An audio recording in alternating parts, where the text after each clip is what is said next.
Nein!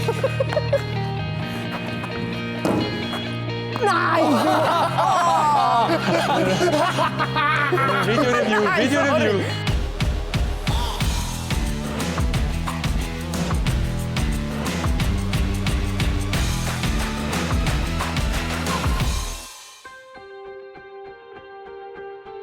Der Tangnes ist seit 2018 der Coach vom EV Zug. Wir treffen ihn zum Paddeltennis, ein Sport, der im Norden oben regelrecht gehypt ist. Der Dan spielt nur gelegentlich, sagt er. Lang hat der Norweger in Schweden gearbeitet. Bevor er auf Zug kam, war er in Linköping Trainer. Seine Ära mit dem EVZ ist erfolgreich, aber noch nicht erfolgreich genug. Einen Cup-Sieg hat er schon, einen Meistertitel will er unbedingt. Auf mich wartet das Matchli gegen einen akribischen Schaffer, gegen einen dieser neuen jungen Coaches-Generation. Einer der wenigen Trainer übrigens, der jünger ist als ich. Alle schwärmen von Tangnes seine Qualitäten als Leader. Was ist seine Philosophie? Wie reagiert er unter Druck? Was ist sein Ausgleich im Leben? Und apropos Leadership. Steffi, let's go. The coach, he's the one that makes the timing, that's it. That's how it works. We thought, let's organize something really Scandinavian, and now you say you got closer to paddle when you went to Switzerland. That's funny, right? It actually blew up in Sweden just before I moved to Switzerland. So I just started playing before moving here, but I think it's coming to Switzerland now. So hopefully more and more people will discover a great fun sport to play here. You're a coach. Today you will be a player on the pitch. You had to stop your career at the age of 25. How hard was it for you back then? Yeah, it's always you want to finish something when you feel the time is right. When you want to, not because when you have to. With that said, I have to say that I was maybe not on the peak of my career when I stopped playing either, so I was fine, and everybody wants to play. Now I got to stay with the sport that I love so much, and got to do the next best thing, and so I'm happy that I'm still involved in the sport, and I get to feel the atmosphere and the heat around it every week. What kind of a player have you been? I was one of those lazy players. I was pretty talented. I was hoping you say that you're wrong. Otherwise, I would have had to say. Yeah. So I know all the tricks. Usually, that's what they say. The best coaches, they're the laziest players because they know all the tricks, and maybe stepped on one of two landmines that. Popped up. And that makes you understand maybe why things didn't work out the way you expected them to, or where you wanted them to. So I think that was maybe from a coaching perspective a good thing that you made some mistakes during your playing career that you could benefit from as a coach. Mm-hmm. I heard a lot of people talking about you, about your philosophy as a coach.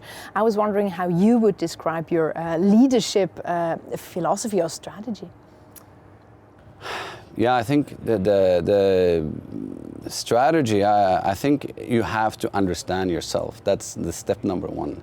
Like, what are my strengths? What are my weaknesses? How do I act when I'm at my best? How do I act when I'm under pressure, when I'm stressed? And I think I'm a very open person, a very social person. I try to get a close connection to the players and to the individual players, not only to the team. And hopefully I can do my best job individually with the players, make them feel comfortable, make them feel safe, but also try to sometimes push them out of their comfort zone a little bit to discover their boundaries and their potential. So I think I'm a good communicator with the players. Then sometimes, like everything needs balance, and sometimes it could be too much talking and too much individual meetings, and maybe too much philosophy and too little straight talk. So that's probably the pros and cons of my leadership. Can you be a loud coach? Yes, I think I'm a pretty emotional person. So I try to control that as good as I can without strangling it, because I think that's important. That's an important part of my personality, and that brings up my best my best sides as a coach and as a person. But if I don't control it, it also brings out my worst side. So it's always a balance there as well. But I think I learned over time to handle it better. But of course I have my good days and bad days still, and probably Josh can tell you more about it, or the players, or maybe even the referees. But at the end of the day, I can be happy, I can be pissed off, but I think I go back to normal pretty quick, and hopefully people will say that I treat them with respect, even if I can show my emotions in different ways. Yeah. You just mentioned Josh. We organized him as your mate when we play afterwards. When I think of the two of you, I always see you two making jokes behind the bench, even during games. You seem to have a lot of fun. Did you find a friend in your assistant coach? 100%. He's a great person. I think, of course, personalities clicked right away. Josh is just starting his coaching career.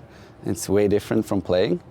But I think I really could use his player's perspective last year, coming in as straight from playing to coaching.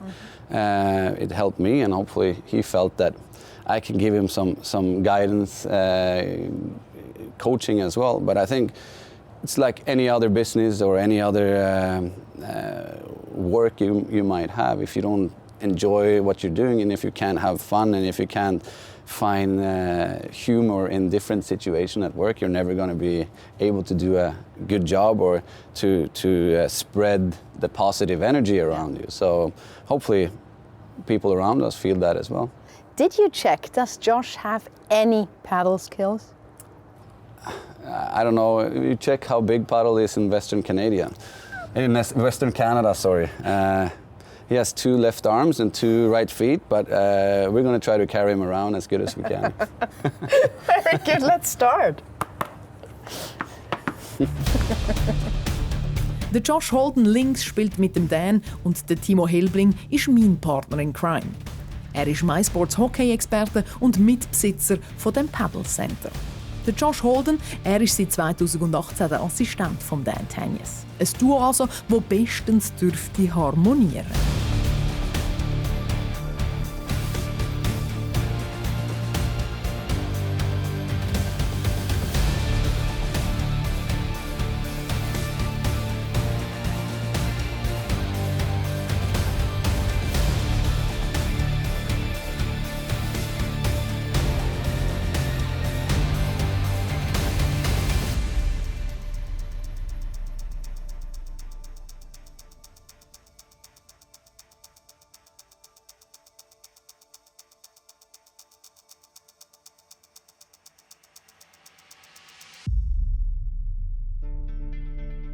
Machen wir gonna match? Let's just play, yeah? Yeah.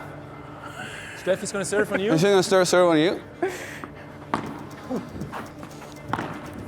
Oh, no.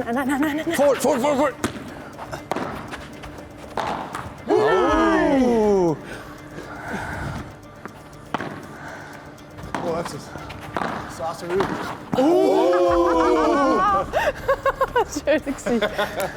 Make sure you cut that off. Look at Josh. Yeah, delete the last 10 seconds, please.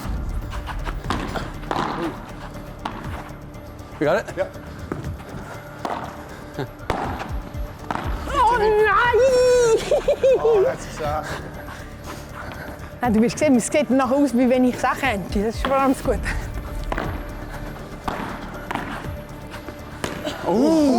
Sorry. Can you deal with that? That was a mean one. That was mean.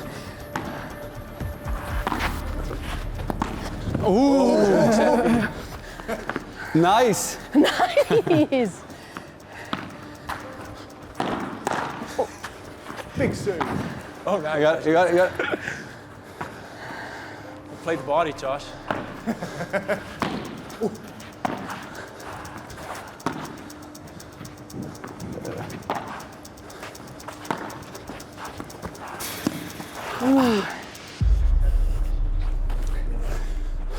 Dan, how competitive are you? Very, I would say. Of course, yeah, you want to win, but at the same time, you want to be a good sport. But it was a fun game. Playoffs are ahead. Do you already feel the pressure that is on EV Zug? Yeah, I think we've been feeling that pressure more or less for 50 games. And you have to just embrace that pressure. You have nothing you can do about it. And we talk a lot about focus on things we can control. And the pressure from the outside is nothing we can do anything about. So, yeah, of course we feel it. But I think we have learned during the season how to live with it and handle it. And I think the adversity we had in the start of the season helps us now when we're going into the playoffs, because we've already been through it and know what it can do to you. Yeah, you had some headwinds at the beginning of the season, of course. Let's talk about the playoff Dan. How different is playoff Dan compared to regular season Dan? Hopefully not that much different. I guess you got to stay as close to your normal you as possible. What changes in the playoffs is, like you say, the pressure. The momentum swings are huge both ways. And like we talked about before, being an emotional person, you gotta control your emotions and know when to hold back and or when you have to hold back. So I hope I'm going to be a happy Dan for a few months now, but of course this is what we play for, and this brings hopefully the best out of you. It's all about getting hot and playing your best game when you need it the most, and it's going to be a grind, but it's going to be the funniest, the best time of the season. I think we need a second opinion. Josh, Yes. what do you think? How is playoff Dan compared to regular season Dan? Is there a big difference? Weigh your words closely now. No. Not at all? You're lying, come on. I think he's a pretty consistent guy from beginning of August when we start everything throughout. I think that's part of his character is be consistent so the guys know what to expect. There are those players which have very particular ways of living during playoffs. What would your wife say if I would ask them how you behave during playoffs? Would they notice a difference? I think they learn how to leave us alone. I can only speak for myself, but you know, you're in that bubble, games every other day. You got to be at your best, so you got to get your rest, and you got to keep your focus on what's ahead of you all the time. And so we try to. She tries to leave me alone and allow me, fortunately, to focus on the hockey, and then we hopefully can have some fun together as a family and compensate that socially when the playoff is over. Is it the same with you? Yeah, I would agree. I mean, regular season, I think we kind of get into a groove and find a rhythm throughout, and you know, especially when we play Champions League, Swiss Cup, and everything, it's kind of 2-3 games a week, so it kind of just rolls. But the playoffs is like a little bit more digging in. You know, 3 games a week, and kind of every game is like game 7. So yeah, similar at home. If I need to have a nap, the 3 girls and my wife, they allow me to close the blinds and are quiet outside. So. I think all the girls in your family, it's 3 girls in your family and your wife and your daughter. I think sometimes they might even be jealous of the other guy because you are most probably spending more time with Josh very often than with your ladies. Yeah, probably. That's the backside or the flip side. Did they bring it up one day? No, I think they weren't too jealous of you yet, but of course you hear that during the season that you're gone a lot, and they spend a lot of time together. They get on each other's nerves, and I guess it's even worse at the Holden household when there are 4 girls. But believe me, we have to compensate for that when the season is over. Very good, thank you. So let's play another round. Absolutely.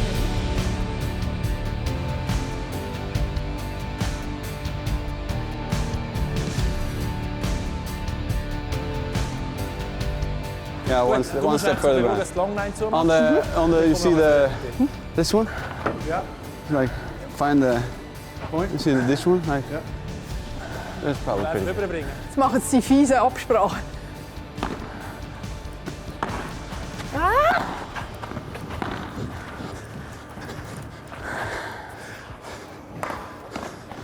Gut, sehr. Bleibst du da links, ja. I'm taking a prisoner, sir.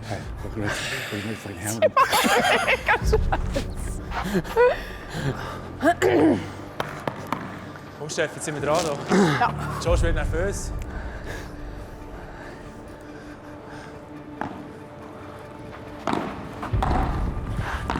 You got it?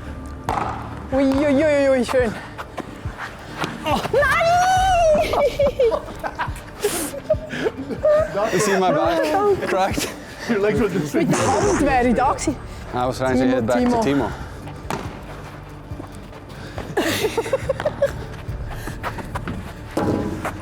Nein!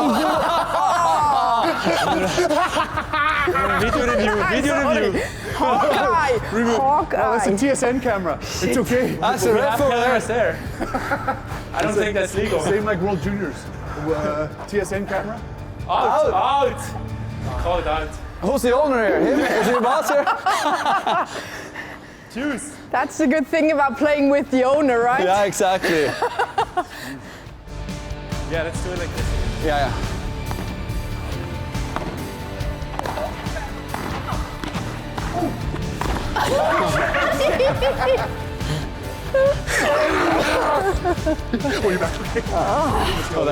Ja, hier Bixi. Danke vielmals. What a game! Congrats. Championship. Hey, Congrats. Mr. Paddle. Congrats. thanks, Timo. Great game. Fun. Dan and Josh, you two won the game. Congrats again. Let's go back to 2018 when you came to Switzerland. Did something surprise you about the Swiss? Of course, there's always things that is new coming to a new country and a new language and different culture and different traditions. Of course, there were some funny stories. First of all, with the language. Had some fun the first days. I thought I had everything covered. Went around saying "en gute" to everybody. Thought it meant hello. So there were probably people wondering what kind of idiot that they brought to Zug the first days. But now I'm a little bit more comfortable with the language right now. Very nice. And do you already have the garbage rules? That's very important in Switzerland. Yeah, we get along much better, me and my neighbors right now. The first weeks when we were moving in and we had so much stuff, I just went down and threw it in the closest trash can. And my neighbor, I think, almost had a heart attack and wanted me deported out of the country at the beginning. But right now we're getting along much better. So I learned the system and I'm a steady visitor at the Ökehof in Cham right now. Very good. Do you miss things from home? Things you say, I always have to take that with me when I am back in the north? Either it's Norway or Sweden, you tell me. No, actually not. Of course, I'm a proud Norwegian, living more than half of my life in Sweden, but I think one of my strengths and probably weaknesses, if you ask my wife as well, is I have the ability to be right here, right now, and enjoying every second of it. And live in a beautiful country, a great place in Zug. I get to work with the best thing I know in ice hockey, and we have a team that is a strong challenger to win a championship. So right now I'm just enjoying the moment and looking forward to what's coming here next week and the upcoming months, I hope. So no, I'm not that nostalgic looking back that much. Yeah, you have this full playoff focus at the moment, you say. Hopefully it brings us until we have this championship. When there is summer, you will stay in Switzerland. Are there plans, things you want to visit one day with your family when you have more time? I think when we find we have a few spots during the season when we get a couple of days, then usually we travel. So we've been down to different areas, the Ticino area, to the French part, Montreux, Vevey and that part, and up to Graubünden a couple of times. So we've been traveling a lot, and hopefully we get to explore the country even more. And we have our daughter in primary school here in Swiss primary school, so yeah, we're going to stick around until school is finished. So we look forward to see more of Switzerland when the season is over, but hopefully we don't have too much time discovering the beautiful country. Does your daughter teach you Swiss German? She tries to a little bit. She's more embarrassed when I try to speak at restaurants, and I also try to speak when people come. It happens that people come over and talks when we are grocery shopping or whatever, and I try to answer them in Swiss German, but she's hiding and more embarrassed about her father trying to speak. But she speaks fluent already, and I'm very proud that she done such a good job fitting in and learning the language, and I'm impressed that children are so flexible and they learn how to fit in pretty quick. I wish her parents were just as smart. Jetzt hören alle zum ersten Mal den Dan Mundart reden. Wenn ich frage, und sonst so Dan? Nicht viel. Gutes Spiel, viel Spaß und danke vielmals. Super und gute Playoffs vor allem, sage ich dir. Danke vielmals. Danke. Like a pro! Like a pro!